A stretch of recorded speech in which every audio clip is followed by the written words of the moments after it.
அஸ்ஸலாமு அலைக்கும். Hi friends, எல்லோரும் எப்படி இருக்கீங்க? இப்போ வாங்க மட்டன் கிரேவி எப்படி செய்யலான்னு பார்க்கலாம்.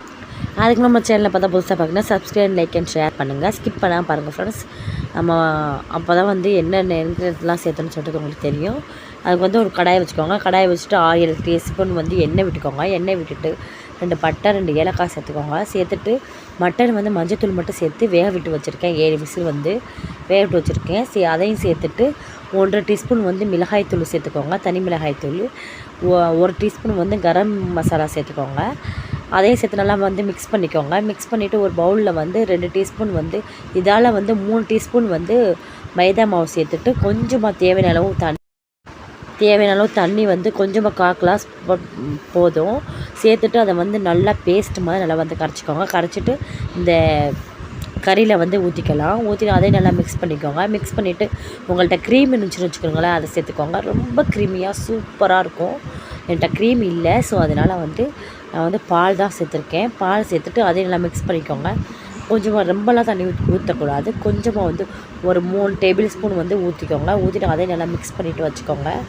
தேவையான உப்பு போட்டுக்கோங்க. உப்பு சேர்த்துட்டு நல்லா வந்து அது வந்து நல்லா வந்து வெந்து வரட்டும். இப்போ வந்து 1 டீஸ்பூன் வந்து மைதா மாவு சேர்த்துக்கலாம். மறுபடியும் சேர்த்துட்டு அதையும் வந்து நல்லா வந்து எல்லா இதையும் வந்து கோட் ஆகிற மாதிரி நல்லா வந்து மிக்ஸ் பண்ணிக்கலாம். நல்லா வந்து வெந்து வந்ததுக்கப்புறம் வந்து அடுப்பை வந்து ஆஃப் பண்ணிடலாம். இன்னும் ஒரு 10 மினிட்ஸ் மட்டும் இருந்தால் போதும். அவ்வளோதான் ஃப்ரெண்ட்ஸ், ரெடி ஆகிடுச்சு. அடுப்பை ஆஃப் பண்ணிவிட்டேன். பாருங்கள் எந்தளவுக்கு க்ரீமியாக சூப்பராக இருக்குன்னு. செம்ம டேஸ்ட்டாக இருந்துச்சு ஃப்ரெண்ட்ஸ். நல்லா க்ரீமியாக இருக்கும். கண்டிப்பாக நீங்களும் வீட்டில் ட்ரை பண்ணி பார்த்துட்டு கண்டிப்பாக வந்து ஃபீட்பேக் வந்து தெரிவிங்க, உங்களுக்கு எப்படி வந்துச்சுன்னு சொல்லிட்டு நாங்களும் தெரிஞ்சுக்கிறோம். கண்டிப்பாக நம்ம ரெசிபிலாம் போய் பாருங்கள் ஃப்ரெண்ட்ஸ். நம்ம வீடியோலாம் நிறைய வீடியோ போட்டிருக்கோம். கண்டிப்பாக போய் செக் பண்ணி பாருங்கள். உங்களுக்கு பிடிச்சிருந்தால் லைக் பண்ணுங்கள், ஷேர் பண்ணுங்கள், சப்ஸ்கிரைப் பண்ணுங்கள். அப்படி இந்த வீடியோக்கு ஒரு லைக் கொடுத்துருங்க, ஷேர் பண்ணுங்கள், சப்ஸ்கிரைப் பண்ணுங்கள், கமெண்ட் பண்ணுங்கள். பாருங்கள் ஃப்ரெண்ட்ஸ் எந்த அளவுக்கு இருக்குன்னு. இந்த ரெசிபி பிடிச்சிருந்துச்சுன்னா லைக் பண்ணுங்கள் ஃப்ரெண்ட்ஸ்.